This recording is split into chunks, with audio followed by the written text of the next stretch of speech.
Karena gajinya kecil, gue putar otak nih. Gimana caranya supaya gue bisa korupsi? Ya, jadi gue cari usaha tambahan ya. Gue jualan kopi di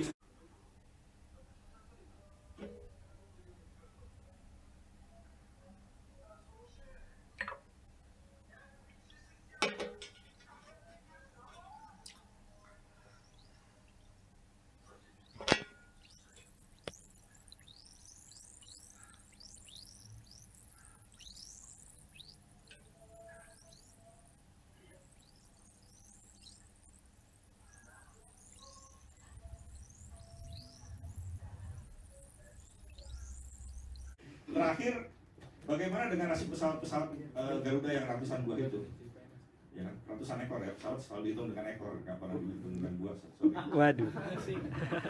Pasti akan banyak pesawat yang mangkrak kan? Kalau banyak pesawat yang mangkrak, banyak pesawat yang rusak, banyak pesawat rongsokan, siapa yang seneng? Ada orang dari suku tertentu yang akan seneng kalau terima kasih Bu Haji.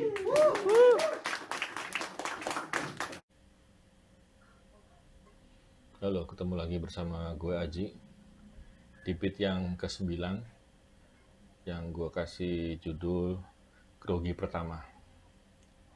Kenapa gue kasih judul Grogi Kenapa gue kasih judul Grogi Pertama? Nah, nanti ada ceritanya di setelah yang ini ya.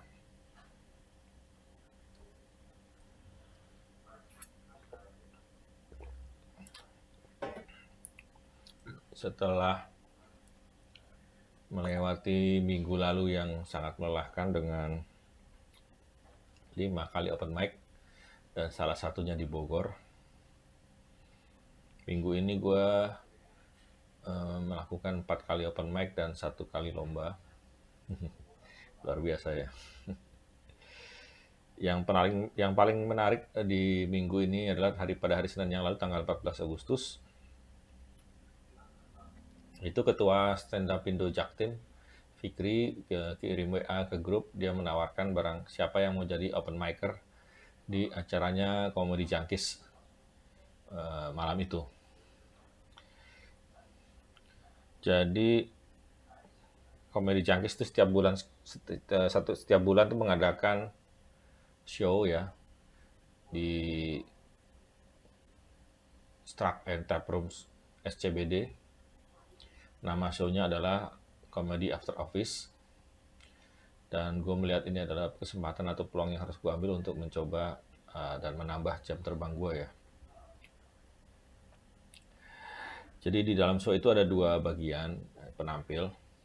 Yang pertama open micer, yaitu para pemula ya, yang pengen mencoba atau belajar lah katakanlah, menambah pengalaman. Yang kedua adalah kelompok line up yang merupakan para komika senior atau yang sudah profesional.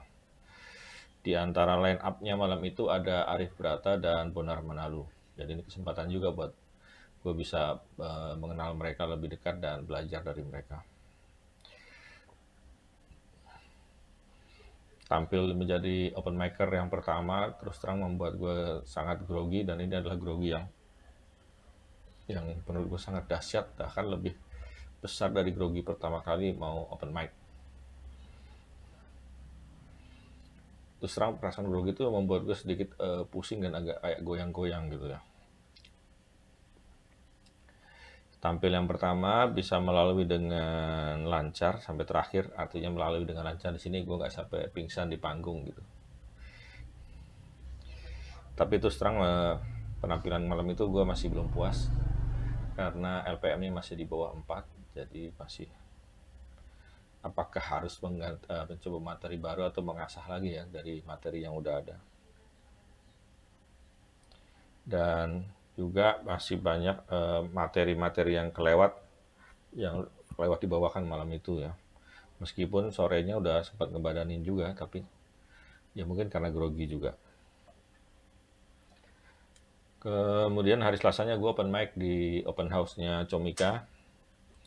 Ini adalah bagian dari persiapan gue untuk mengikuti pensi atau singkatan dari pentas stand up comedy yang merupakan semacam graduation-nya anak-anak yang ikut kelas tipis-tipis respect angkatan ketiga yang akan diadakan di tanggal 3 September. Nah, di kesempatan open mic itu juga gue merasa nggak puas dengan materi baru gue. Masih banyak yang perlu diolah kayaknya. Hari Rabunya gue open mic di Stand Up Indo UNJ di Alun Coffee Cafe di Cipinang. Masih juga hasilnya masih belum begitu memuaskan. Kemudian hari Kamisnya gue off, istirahat.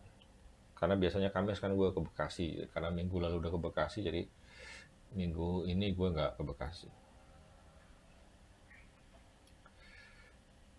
Hari Jumatnya ikut lomba lagi yang diadain sama oleh OB Center yang diberi namanya Gaspol Comedy Competition. Kalau lucu ya lucu aja. Ya keikutsertaan gue dalam lomba ini ya untuk nambah jam terbang aja sih, belum bisa berharap terlalu banyak. Tapi yang menarik di kesempatan ini gue dapat masukan dari salah satu juri, Bang Reno. Dia menyampaikan kalau outfit gue itu membatasi atau hubungan gue dengan audiens. Jadi kan di lomba yang pertama gue pakai jas dan kemeja, kemudian kemarin gue pakai jas lagi dan kaos gitu, atau blazer ya, blazer dan kaos. Kalau menurut dia itu membuat hambatan antara gue dengan audiens, karena memang audiensnya kan kebanyakan komika juga gitu. Kecuali kalau yang gue hadapin atau yang kita hadapi audiens yang di levelnya yang berbeda, artinya misalnya di lingkungan orang kantoran ya, atau di corporate lah katakanlah, seperti mungkin penampilan dengan menggunakan jas itu sangat mendukung gitu. Dan menurut gue ini masukan yang sangat bagus. Setelah selesai tampil di lomba itu, gue di urutan ke-13. Setelah saya tampil jam 9, gue langsung menuju ke open mic di Jakarta Timur. Karena warga komunitas Jaktim, jadi gue punya kewajiban atau rasa tanggung jawab untuk meramaikan open mic di Jakarta Timur. Masih dengan materi baru yang sama juga, hasilnya masih anyap-anyap juga. Dan dari situ gue dapat ide bahwa ada untuk memoles lagi materinya supaya lebih menarik. Karena target gue ya kalau nggak sampai 4 ya 3 LPM lah. Ya. Dan untuk materi selama 5 menit, kurang lebih 5 menit. Kalau 1 menitnya 3 LPM kan bisa berarti 15 ketawa ya dalam penampilan gue gitu. Memang idealnya itu adalah 4 LPM.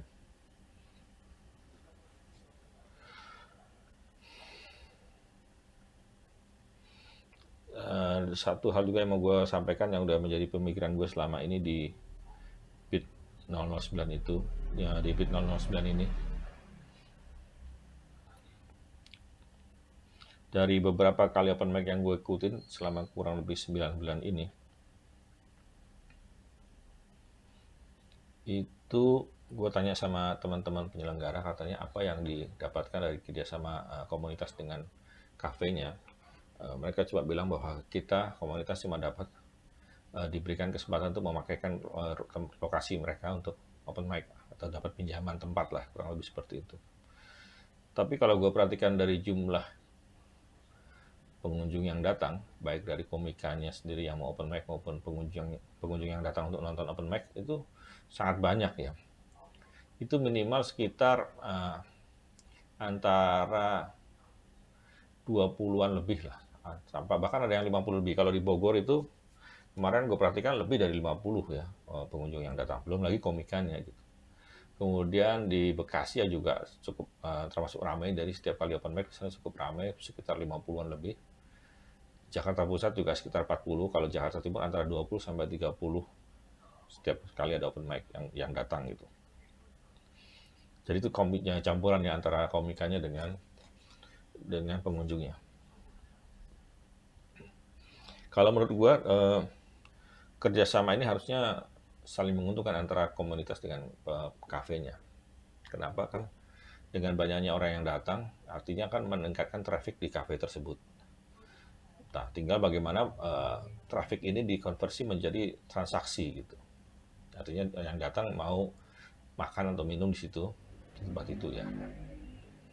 Dari satu sisi dengan meningkatnya traffic suatu kafe kan juga bisa meningkatkan image dari kafe tersebut gitu. Nah, harusnya komunitas itu tidak hanya mendapatkan pinjam tempat tapi juga bagian daripada keuntungan ini. Katakanlah open mic ini sebagai sarana promosi kafe gitu. Jadi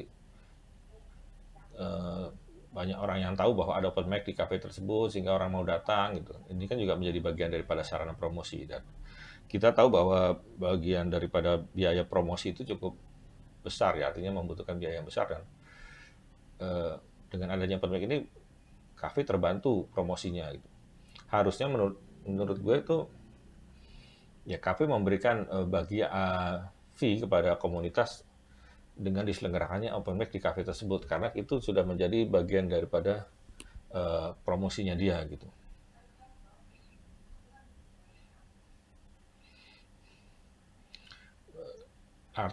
Bahkan gue juga dapat info dari Fikri, ketua kita, kalau dia mendapatkan penawaran dari beberapa kafe untuk tempatnya atau kafenya dijadikan tempat open mic. Ini kan artinya bahwa apa yang gue sampaikan tadi, bahwa open mic menjadi kekuatan promosi kafe-kafe tersebut memang benar gitu. Dan ini harusnya potensi yang dimanfaatkan oleh kita ya, dari komunitas terutama.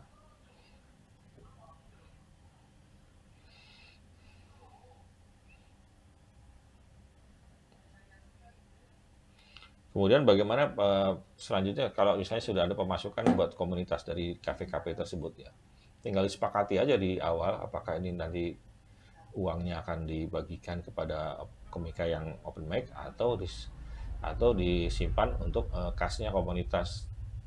Nanti di akhir tahun uang itu kemudian dipakai untuk acara-acara komunitas ya, untuk semua open micer.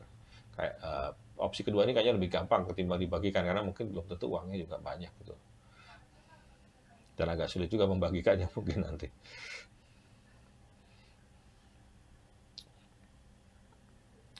Jadi itu dulu yang mau gue ceritain minggu ini.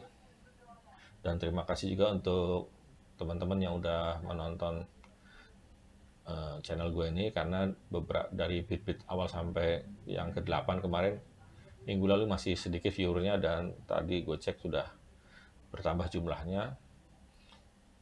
Jangan lupa juga untuk subscribe channel gue, karena ini bisa memberikan dukungan buat gue terus berkarya. Terima kasih. Wassalam.